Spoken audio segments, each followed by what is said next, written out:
열왕기상 18장 보겠습니다.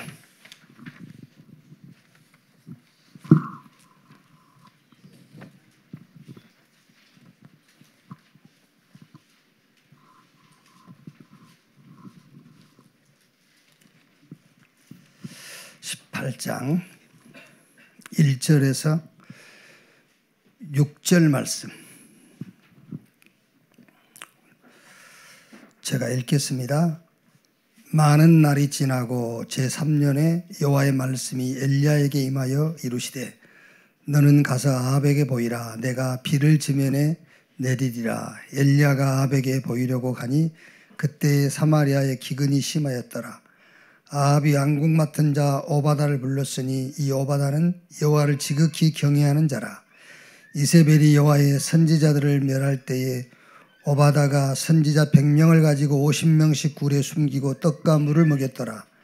아합이 오바다에게 이르되 이 땅의 모든 물 근원과 모든 내로 가자. 혹시 꼴을 얻으리라.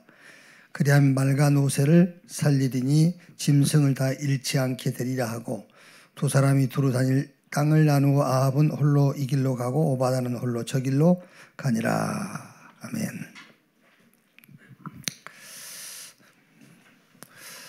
제목은 선교 감사예배로 모였기 때문에 남은 자의 선교 이해. 남은 자란 말은 복음 가진 자가 선교를 어떻게 이해해야 되느냐.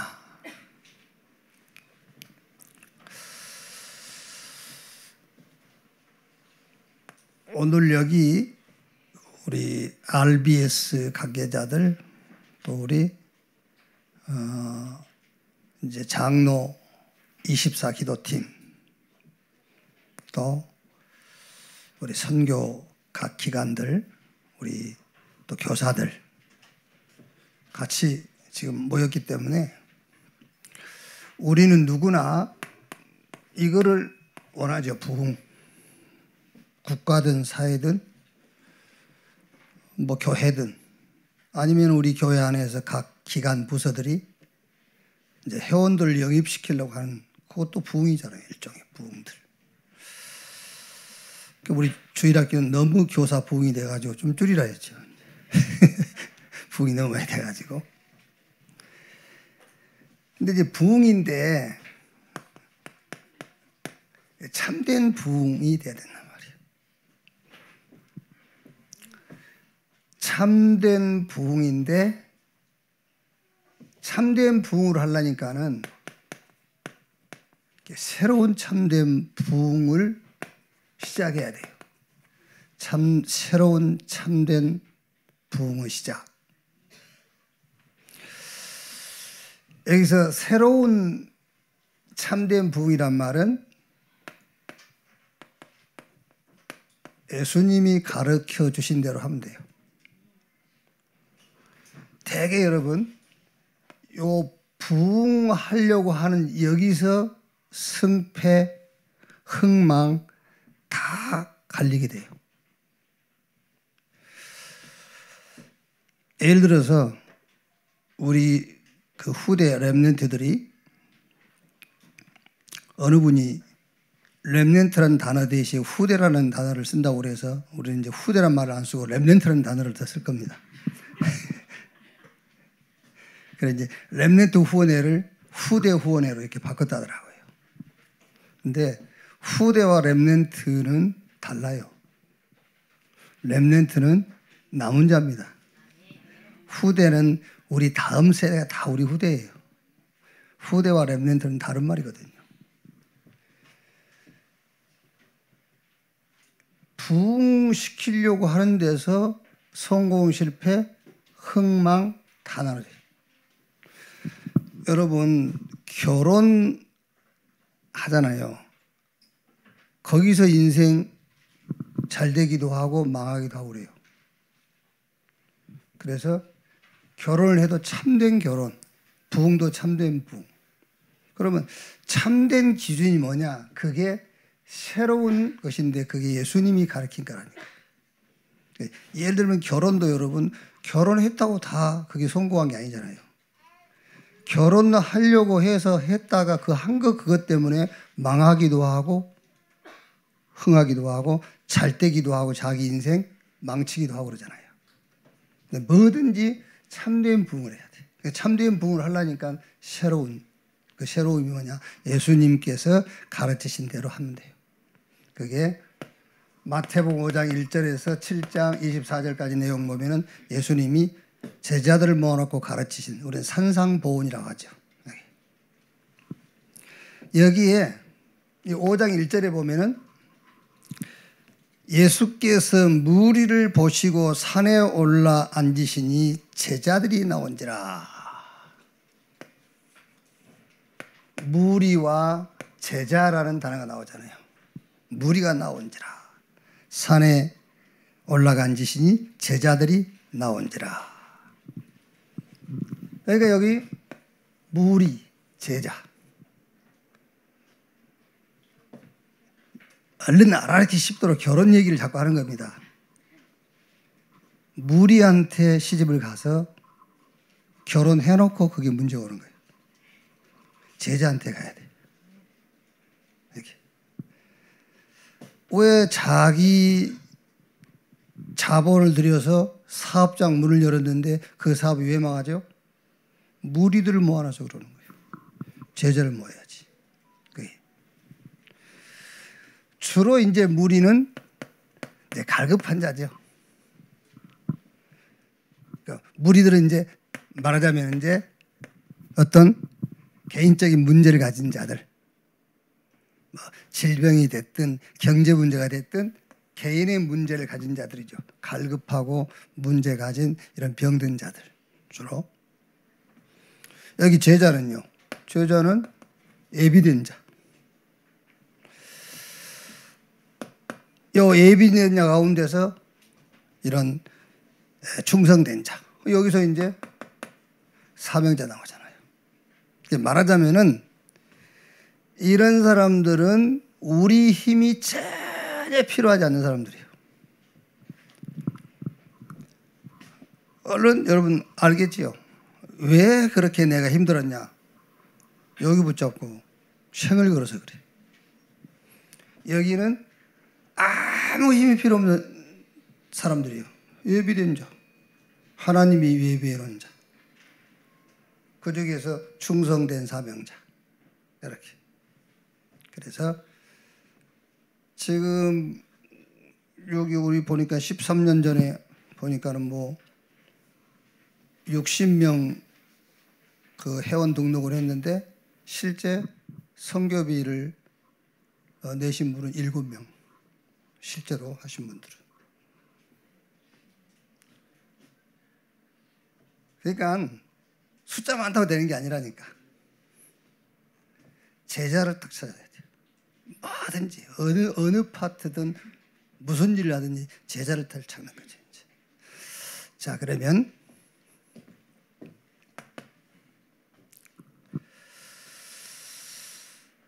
뭐 남은 자의 선교이 그거는 그렇게 어려운 게 아니고요. 이따 결론 부분에 가서 잠깐 얘기를 하면 되겠고.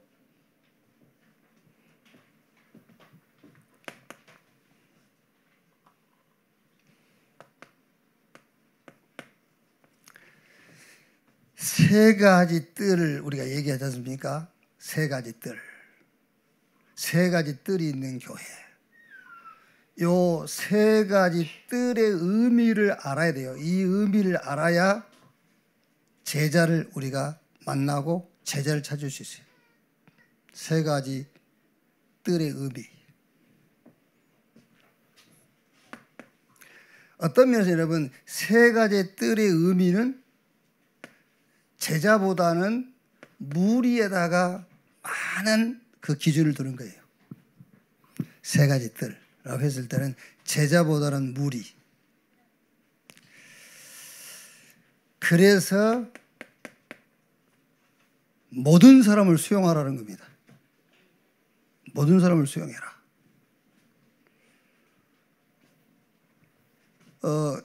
캐톨릭은 그 이단이 없습니다, 여러분.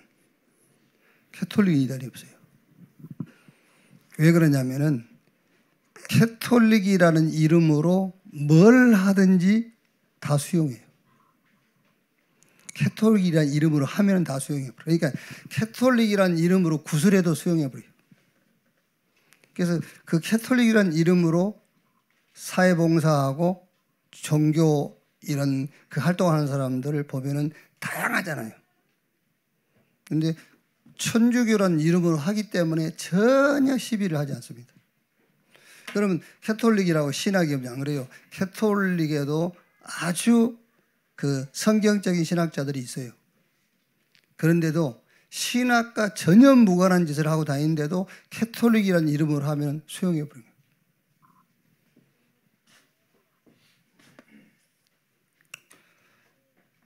무슨 말인지 알겠습니까? 그러니까 그 우리는 잘못하면은 너무 사람들을 활동을 못하게 만들어 버려요. 활동을 못하도록. 복음, 근데 또 거기다 오직 복음. 이러버리니까는 오직 복음 아니면 아무것도 못해. 제자 얘기하는 게 아닙니다. 무리. 그러니까 세 가지 뜰의 의미부터 여러분들이 잘 이해를 하라고 말이에요. 왜 그러지요?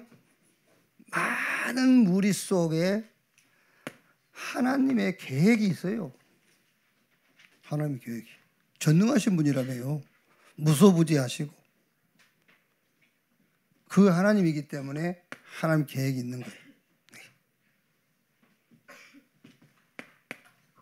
세 가지 뜰이란 말은 이 말이에요. 쉴 수 있는 곳.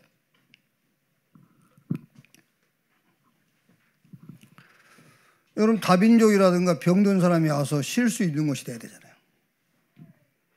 우리가 치유센터 지금 이제 우리 덕산에 지금 오늘 보고 들어보니까는 이제 모든 그 공사는 다 마무리했고 이제 그 지하는 조금 그 운동기구를 집어넣으려고 그래요. 운동기구 집어넣어서 실내에서 좀 운동도 할 수 있도록 그런 시설을 좀 갖추고 있거든요. 그런데 최고의 치유가 뭔지 압니까? 최고의 치유가 쉼이요, 쉼.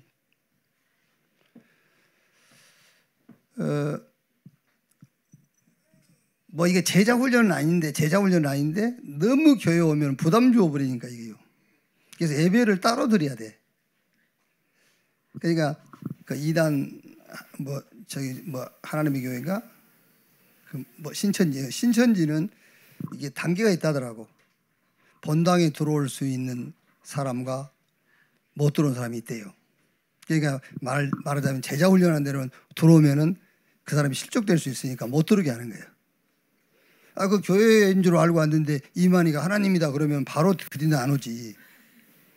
그러니까 이제 단계적으로 이만희가 하나님이라고 해도 맞네 할 단계가 있다는 거예요. 그러니까 무조건 여러분 교회가 됐든 힐링센터가 됐든 가장 좋은 치유가 뭐냐면 쉴 수 있는 거예요. 쉬어야 돼.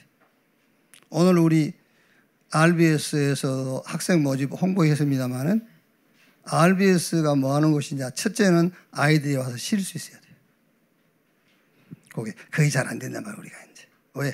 엘리트로 만들어야 되고, 여기서 성과를 거둬야 되고, 좋은 결과가 나와야 되고, 그러다 보니까 애들은 힘들다니까, 진짜. 그러니까 얘들이 집에 안 오고 싶어 하도록 힘을 주라니까. 그러면 이제 학부모들이 얘들 왜 학점이 안 올라가고 그러냐 그러면 집에 들어가서 공부시키라고 그래. 여기는 성적보다는 애들 쉬도록 해줘야 돼요. 금년부터는 애들 성적 올리는 것보다는 쉬게 해주세요. 쉬게. 동희 애들도 그냥 여기 오고 싶을 정도로. 근데 동희 아까 가면서 얘기했어요. 동희야 이제 교회 이 중학교는 교회로 오니까 여긴 자유로워. 이제 잠도 실컷 잘 수 있고 이제 네 뭐 자꾸 뭐라 한 사람 선생님들 여기 못 오게 할 거니까 여러 와. 그 뭐 그렇게 막 안 오겠다 그런 말 안 하더라고요.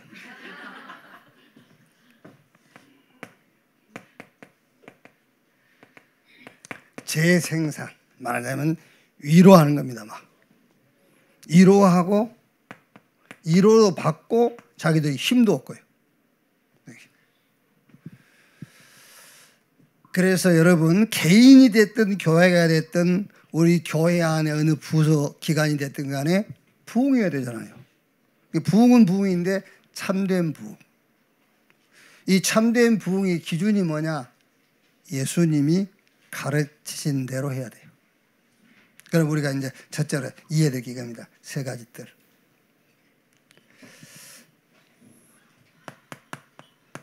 자, 두 번째, 금토일 시대예요. 자, 여기는 세 가지 뜰은 여러분 무조건, 여기는 제자는 안 온다 그런 말이 아니고 세 가지 뜰이라고 했을 때는 다민족이 오잖아요. 여기 병든 자 오잖아요. 렘넌트가 오잖아요. 무리라고 생각하란 말이 아니고 무리들을 여러분들이 좀 이렇게 그 힘을 얻도록 해준다. 그런 기준을 가지고 한다고 말이에요. 세 가지 뜰. 금토의 시대. 여기는 무리보다는 제자죠.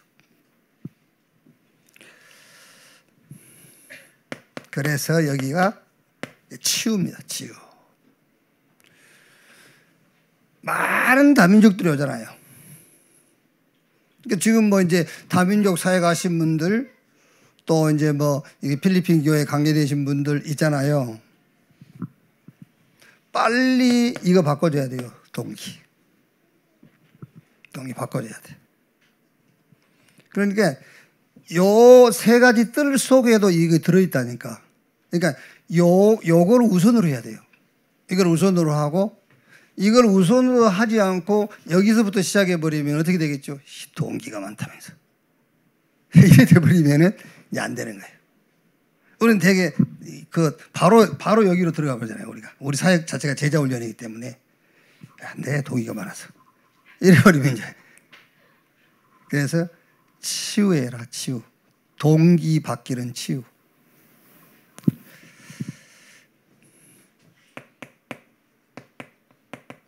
달란트 찾아야 되겠죠. 300% 준비하도록. 이거는 이제 말하면 이제 렘넌트 아닙니까?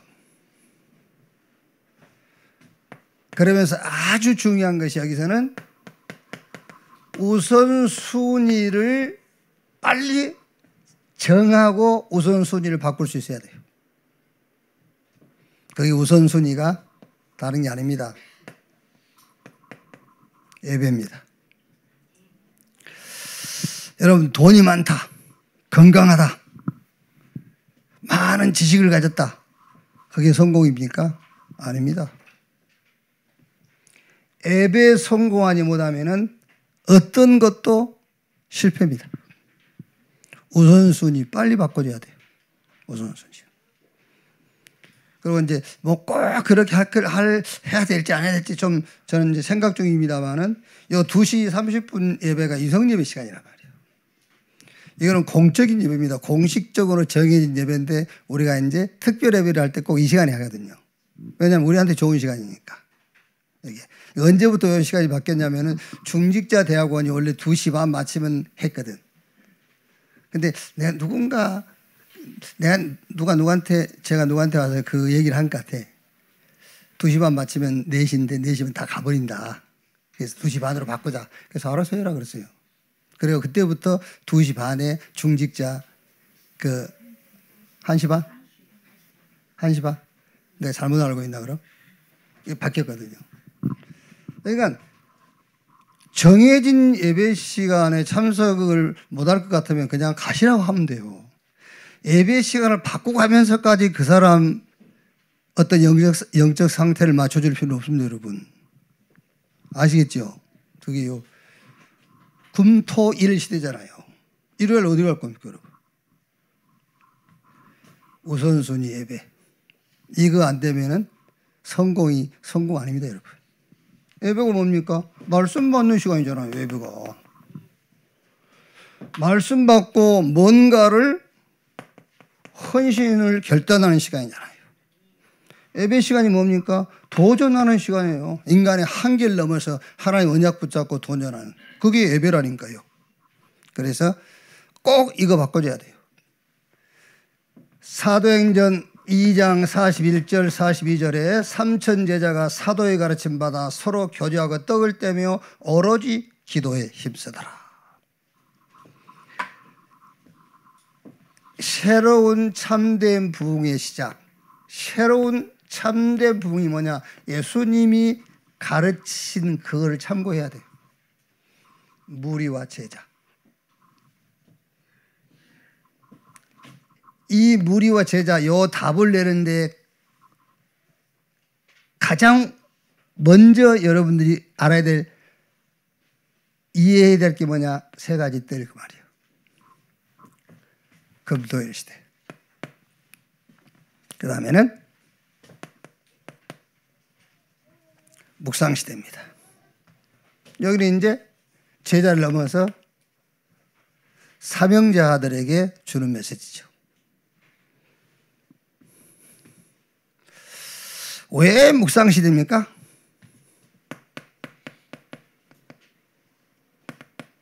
네피림 시대가 왔으니까요.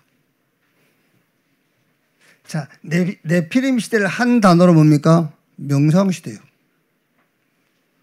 네피림 시대 왔어요. 그러면 여러분, 요 네피림 시대는 장점이 뭐냐면은 능력이 나타나요. 귀신의 역사죠. 그런데 이 네피림 시대에 단점이 있어요. 단점이 뭐냐면은 그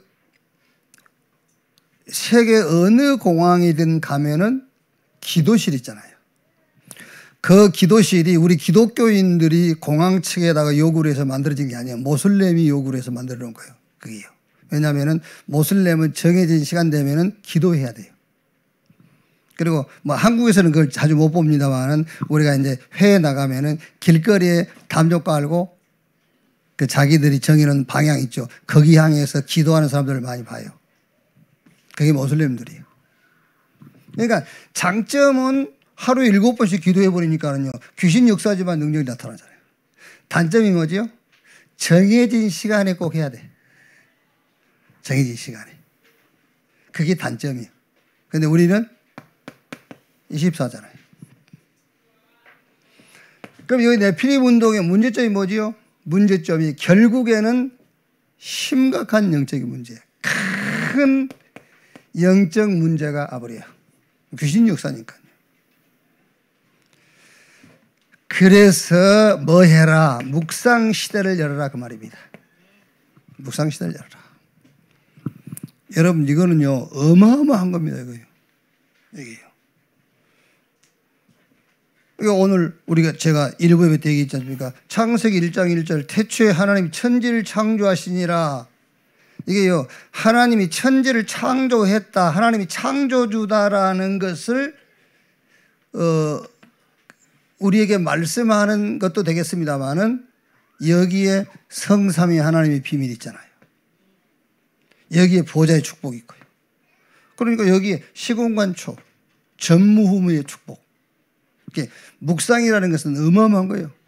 그냥 우리가 주는 그리스도시요 살아계신 하나님의 아들이십니다. 음부의 권세가 이기지 못하고 천국 열쇠를 네게 줄 건지 네가 땅에서 매면 하늘에서 매고 땅에서 풀면 하늘에서 풀릴 것이다. 그런 성경 구절이 아니라니까요. 여기에는 어마어마한 능력이 있잖아요. 그리스도, 우리의 삶 시대를 축복으로 바꾸는 답이 있어요.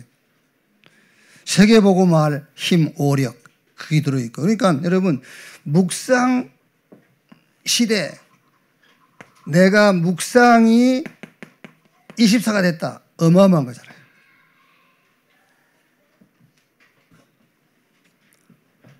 이게 돼버려요. 서밋, 영적 서밋. 어느 날 25 응답이 오기 시작했죠. 이제. 분명히 여러분 하나님의 말씀은 히브리 4장 12절에 살아있고 운동력이 있어. 또 푸른 마주고 꽃 여호와의 말씀은 영영이 있어요. 다 없어져도 하나님 말씀은 그대로 있어요. 그러니까 어느 날 응답 와버려요. 25. 그리고 반드시 여러분 작품으로 다 남게 됩니다. 여러분도 지금 그 작품을 가지고 있지 않겠습니까? 여러분 개인적으로 말씀을 통해서 작품이 그래도 몇 개 있잖아요. 그게 메시지가 되는 거잖아요. 그러니까 여러분이 누구를 만났을 때에 작품을 가지고 복음을 전하는 거예요. 그게 전도할 때에도 하나님 말씀 성경 66권 가지고 다 하지 않지 않습니까? 그 말씀이 여러분의 작품으로 남아있는 말씀이 있어요. 그걸 가지고 하는 거잖아요. 그걸 가지고. 예를 들면 저 같은 경우는 초신자, 불신자 만났을 때 요한복음 10장 10절 이게 작품으로 남아있다니까요. 저에게는요. 성경 구절이 아닙니다. 작품이요. 도적이 오는 것은 도적질하고 죽이고 멸망시키는 것뿐이요. 그게 내한테는 작품이 돼 있어요. 아, 내 인생에 도둑문 돌아 있었구나. 굉장히 자기 인격 때문에 어려움을 겪은 사람들. 고린도후서 1장 8절 9절. 이는 내 자신을 의지하지 말고 그리스도를 죽은 자 가운데 살리신 하나님만 의지하도록 하시기 위함이라. 작품이요. 성경 구절이 아니라니까. 작품. 자꾸 반복해서 무너지는 사람 있잖아요. 고린도후서 4장 7절 9절. 뭐죠? 질그릇. 원래 하나님이 그렇게 자꾸 넘어지고 무너지도록 만들었어요. 왜? 능력은 너에게 있지 않고 어디에 있다고? 보아. 하나님 우리에게 주신 복음, 그게 능력이, 그 속에 능력이 있기 때문에. 그래서 여러분 작품이 탁 되는 겁니다. 묵상 시대를 내가 답으로 붙잡았는데 영적 썸이 떼버리고 어느 날 응답이 와버리고 작품으로 남게 된단 말이에요.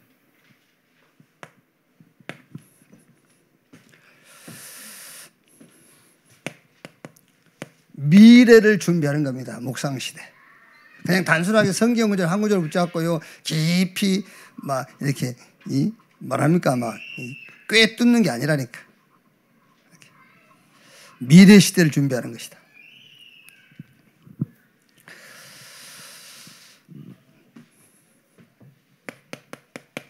앞으로 AI 시대 아닙니까? 이제 지금 이미 왔고요. 인간이 가지고 있는 지능을 이제 탑재한 뭐 로봇, 이런 컴퓨터, 이런 시대가 온다는 말 아닙니까? 인간 지능을 갖춘. 이렇게. 그래 지금 저기 캐나다 그 토론토 대학의 제프린 힌터 교수가 노벨 물리학상을 받은 분인데 AI의 위험성을 이렇게 얘기했더라고요. 지금 2024년 아닙니까? 2030년이 되면은 인구 멸종될 가능성을 10% 정도 봤어요. 10%에서 20% 정도. 그만큼 AI 시대의 위험성을 이분이 얘기했어요. 그러니까 그 세계에서 그 컴퓨터를 가지고 세계를 장악한 회사가 무슨 회사지? 마이크로 뭐라고 그래? 마이크로소프트 그 사장이 누구예요? 빌 게이츠. 오케이. 지금 뭔데 그 사람은 알 필요도 없습니다만. 근데 빌 게이츠 마이크로소프트 거기에 이분이 기술 뭐 책임자 있더라고요. 근데 거기 사표내 버렸어요. 사표낸 게 아니라 그 회사에서 나가라고 그랬어요. 왜냐하면 AI의 위험성을 얘기한 거예요. 그러니까 더 이상 AI 이거를 개발하거나 발전시키면 안 돼라고 얘기한 겁니다. 나가로에서 나왔어. 이분이 하는 말입니다. 그러니까 2030년에 인구 멸종되지는 않겠으니까 그분의 가능성은 한 10% 정도 본 거예요. 그만큼 위험한 시대가 왔다. 미래 준비. 복음 아니면 절대 안 돼요. 저와 여러분은 앞으로 이분이 말한 대로 30년 후에 인구 멸종이면 우리는 몇 살이죠? 저와 여러분은? 우리는 100살이잖아요. 그 멸종해도 돼요, 우리야. 근데 렘넌트들은 어떻게 할까요? 렘넌트들은요. 그만큼 위험한 시대, 미래 준비. 그게 묵상 시대라는 말입니다. 묵상 시대로 미래를 준비해라. 네피림 시대를 초월하고 여기에 심각한 영적 문제에 빠진 자들을 살려내라. 이것도 중요하지만은 내가 서밋이 되고 응답받고 작품을 남기는 거란 말이에요. 이렇게. 자.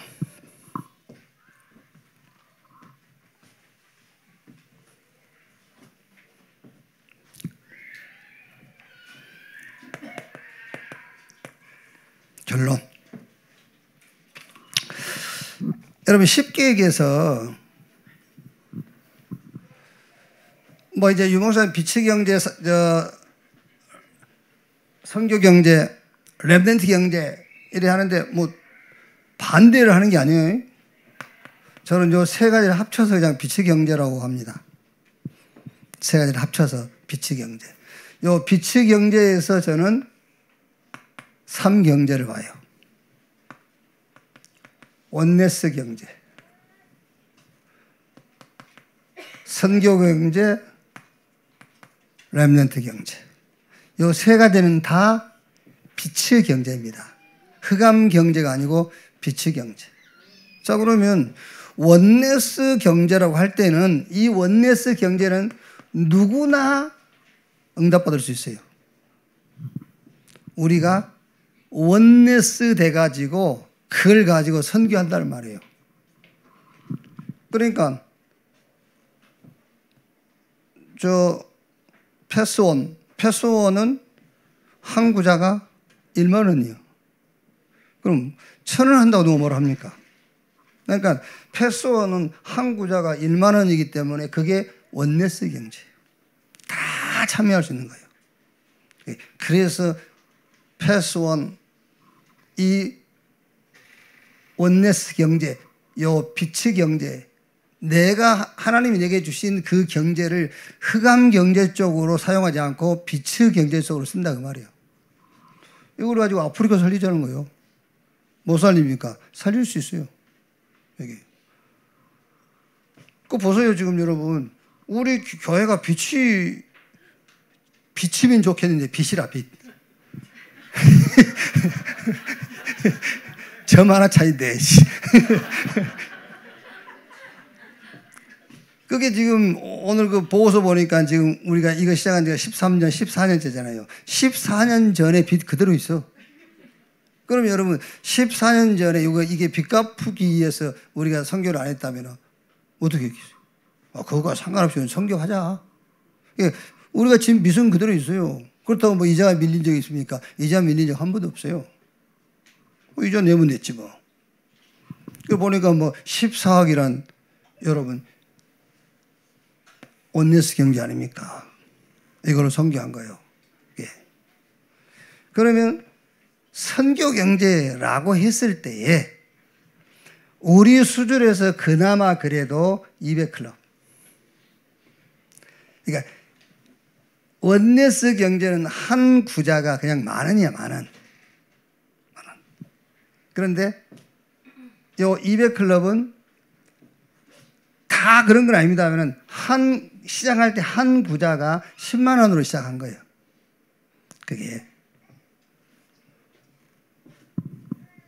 뭐 사실 뭐 여러분들 뻔한 거 아닙니까? 뻔한 건데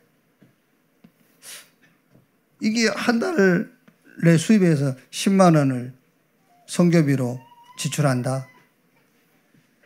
어떻게 생각하면은 쉬울 수도 있고 어려울 수도 있잖아요. 쉬울 수도 있고 어려울 수도 있어요. 생각 차이.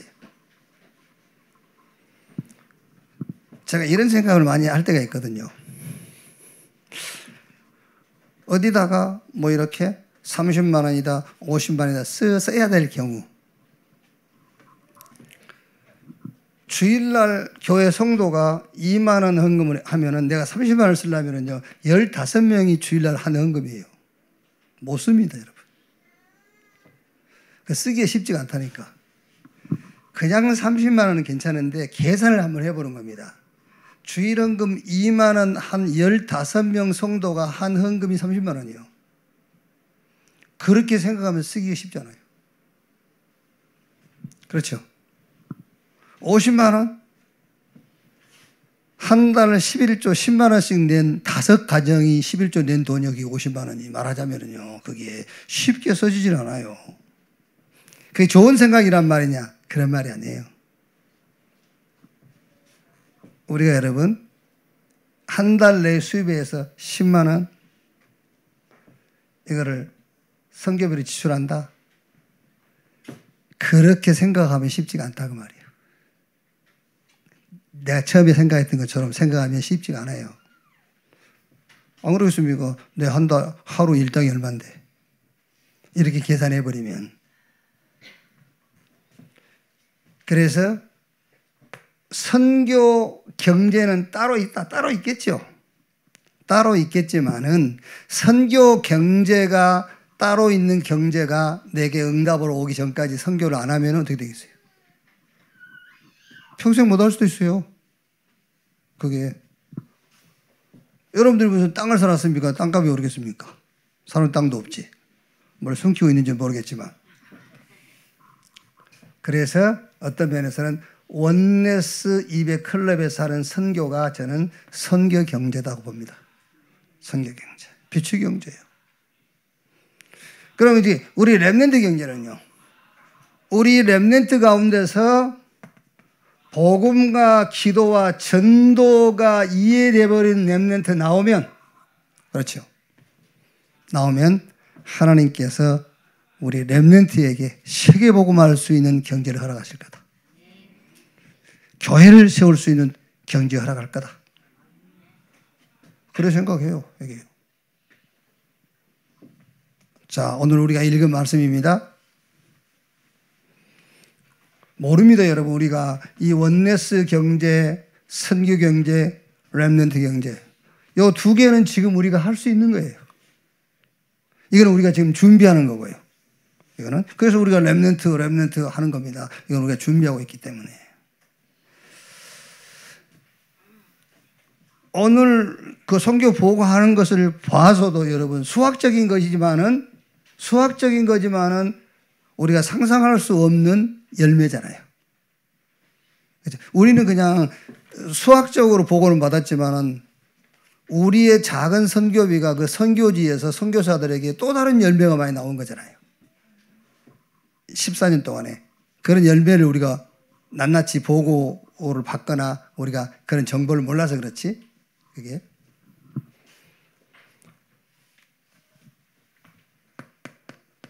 오늘 읽은 성경 오바다 보십시오.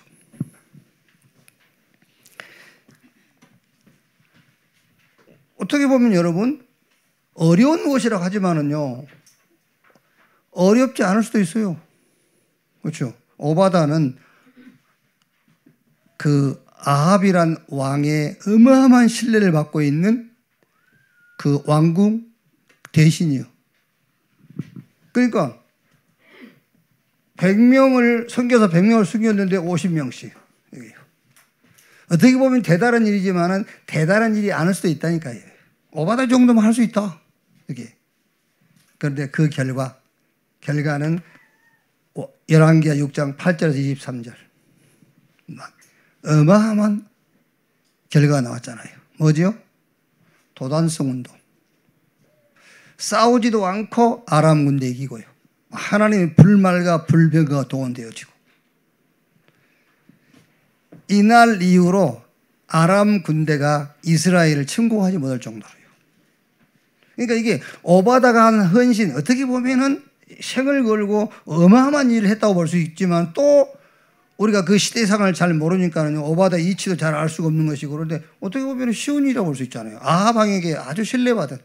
그러니까 오늘 읽은 성경에 아합 왕이 물이 남아있는 시내를 찾을 때에 오바다를 특별히 불러가지고 오바다에게 너는 이쪽으로 나는 이쪽으로 가겠다. 그러면 왕이 제일 신뢰하는 사람이라는 거거든요.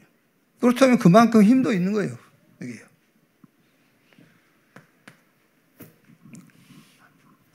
뭐예요? 특별한 얘기는 아니겠습니다만 마리아와 요셉이 정혼하고 동침하기 전에 그냥 마리아와 요셉은 결혼해가지고 우리를 통해서 메시아가 태어날 거야. 그거 몰랐다니까요. 그냥 결혼한 거예요. 그냥 약혼하고. 그냥 일반적인 결혼이에요, 그게요. 일반적인 만남과 일반적인 결혼인데 여기서 메시아 그리스도가 오셨다니까요. 평범한 겁니다, 그냥. 특별한 결혼식이 아니라니까. 평범한 결혼이에요. 그때 당시에 남자와 여자가 그냥 만나서 정언한 거예요. 근데 여기서 메시아가. 기생 나와 보세요. 정탐꾼을 도왔잖아요. 그래서 이제 같이 가나안 땅 따라 들어가서 거기서 메시아가 오실 다윗 왕의 외할머니 됐잖아요. 별일 아닌 것 같은데 이렇게. 그래서 뭐 해라? 여러분들 이거 하시고 있으면 됩니다. 기다림.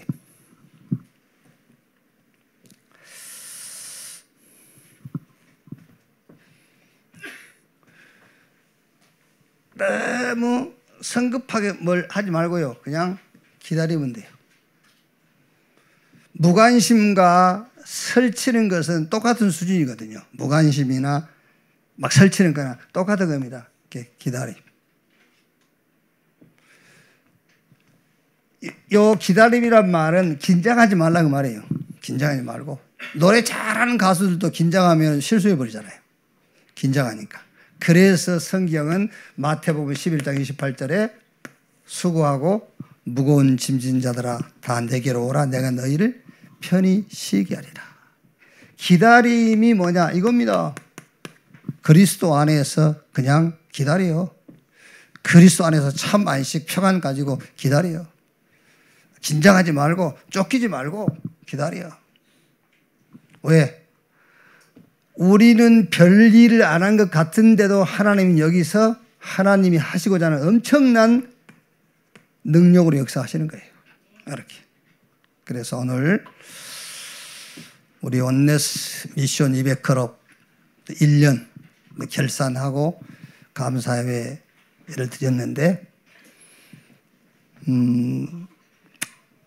뭐 모르겠습니다. 뭐 헌금은 1,000원도 헌금이고 뭐 1,000,000원도 1억도 헌금이고 하나님께 드리는 거니까는요. 누가 1억을 드린 걸 가지고 그거 가지고 하나님이라고 1,000원은 안 하고 그런 건 아니에요. 그건 아니고 우리가 14년을 걸어왔다는 것은 이미 여러분 중심이 여기에 담겨 있다는 말입니다. 헌금을 많이 했다 안 했다 그게 중요한 것이 아니고 벌써 10년을 넘어서 14년을 왔다는 말은 중심이 담겨져 있다.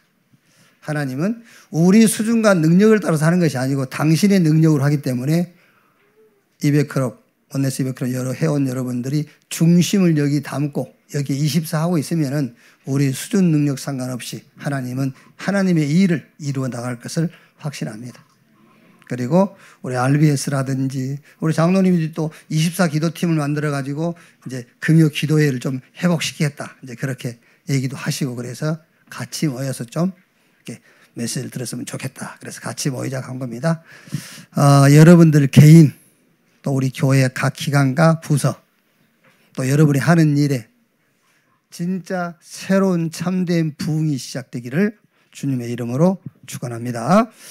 기도하겠습니다. 하나님 감사합니다. 우리를 복음 가진 남은 자로 부르신 것 감사합니다. 이제 남은 자의 선교, 원네스 경제, 선교 경제, 우리 렘넌트 경제 회복하게 하옵소서.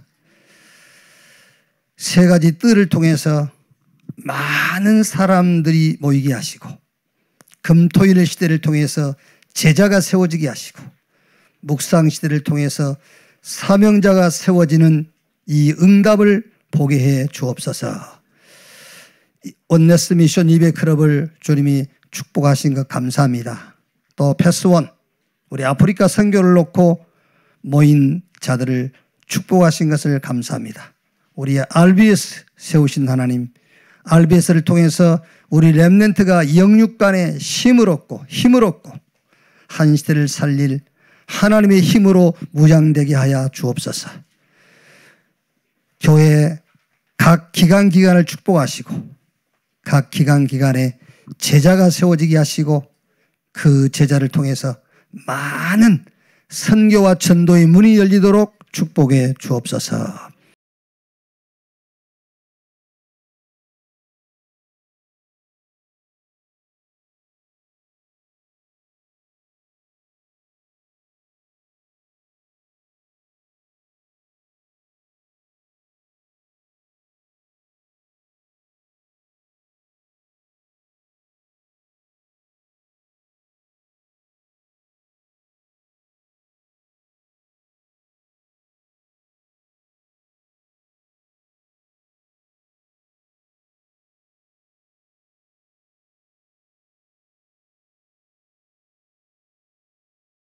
감사드리며 그리스도이신 예수님의 이름으로 기도하옵나이다.